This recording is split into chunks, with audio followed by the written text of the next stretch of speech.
আসসালামু আলাইকুম। আপনারা কেমন আছেন? আলহামদুলিল্লাহ আমি ভালো আছি। আল্লাহর অশেষ মহিমা এবং আত্মীয়-স্বজন প্রিয়জনদের প্রাণখোলা দোয়ায় আজ আমি রোগমুক্ত সুস্থ জীবনে ধীরে ধীরে এগিয়ে যাচ্ছি আলহামদুলিল্লাহ।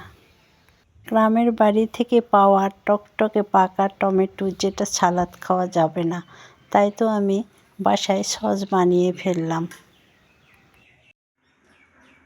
এটা আপনাদের সঙ্গে শেয়ার করছি, কারণ দোকান থেকে কিনে খাওয়া অস্বাস্থ্যকর পরিবেশে পচা টমেটো দিয়ে সস বানানো সসগুলো আমরা কিনে বাচ্চাদের খাওয়াই এবং নিজেরাও খাই। তাই তো অনেক সহজে দোকানের মতো সুন্দর স্বাস্থ্যকর সস বাসায় বানিয়ে ফেলুন অল্প সময়ের মধ্যে। টমেটোগুলো ভালো করে পরিষ্কার করে চারফাটি করে কেটে নিয়েছিলাম। তার সঙ্গে একটা মাঝারি বিটরুট দিয়েছি কালার আনার জন্য, যেটা কেমিক্যাল কালার না, বিটরুট থেকে দিলে এটা স্বাস্থ্যকর হবে তাই। তার সঙ্গে 4-5টা শুকনো মরিচ দিয়ে সিদ্ধ করে নিয়ে ব্লেন্ডারে সুন্দর করে ব্লেন্ড করে নিয়েছি।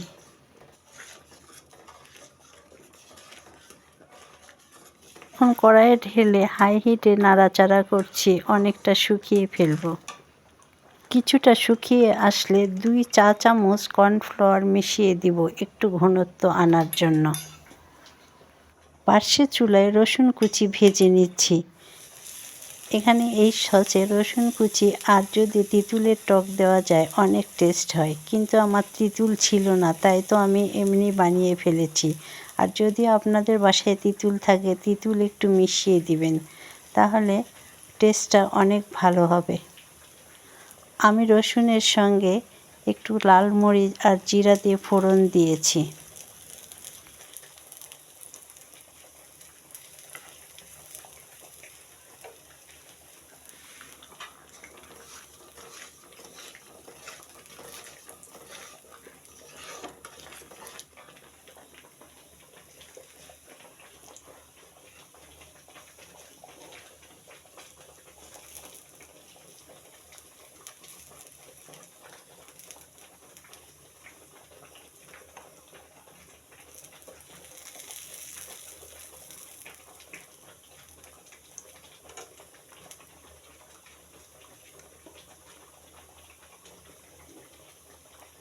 রসুন মরিচ লাল হয়ে সুন্দর ভাজা হয়েছে।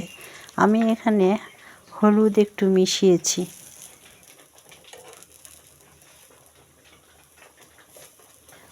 আমি এই ভাজা রসুনগুলো সসের কড়াইয়ে ঢেলে দিয়েছি।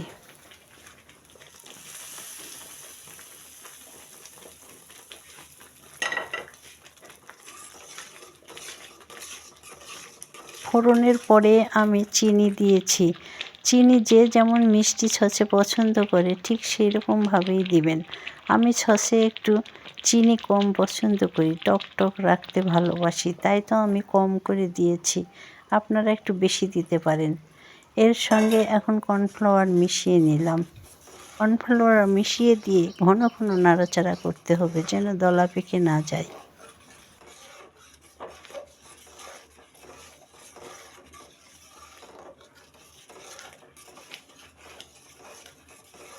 অনেক সুন্দরভাবে মিশিয়ে গিয়েছে, এখন অনেকটা ঘনত্ব দেখাচ্ছে।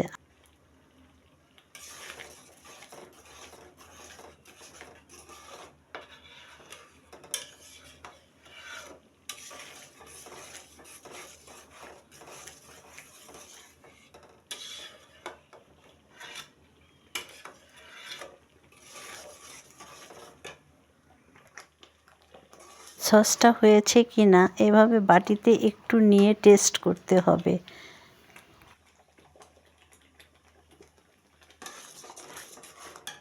থেকে গড়িয়ে দেওয়ার চেষ্টা করতে হবে, দেখবেন এখন গড়াচ্ছে না, সুন্দরভাবে সেট হয়ে আছে বাটির সঙ্গে, তাহলে বুঝবেন হয়ে গেছে।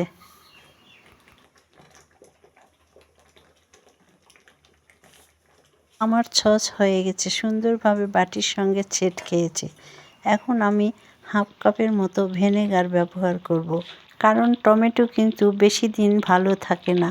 ভিনেগার ব্যবহার করলে প্রায় 1 বছরের মতো সস অনেক ভালো থাকবে। আমি এখানে রাঁধুনি সস ব্যবহার করেছি, আপনারা যে কোনো ব্র্যান্ডের ব্যবহার করতে পারেন। চা কাপের হাফ কাপ ব্যবহার করেছি, একটু কম বেশি হলে কোনো অসুবিধা নাই। আমার সস হয়ে গেছে, এখন চুলা আমি অফ করে দিব। দিয়ে কিছুক্ষণ নাড়াচাড়া করব, উপরে যেন একটা সর বেঁধে না যায়। আমি 1.5 কেজি টমেটো দিয়ে কতগুলো সস বানিয়ে ফেললাম। আলহামদুলিল্লাহ, আপনারা এভাবে বাসায় বানিয়ে বাচ্চাদের খাওয়াবেন, আপনারাও খাবেন স্বাস্থ্যসম্মত খাবার। আমি আপনাদের সঙ্গে শেয়ার করলাম, অনেক সহজেই এই সসটা বানিয়ে নিতে পারেন।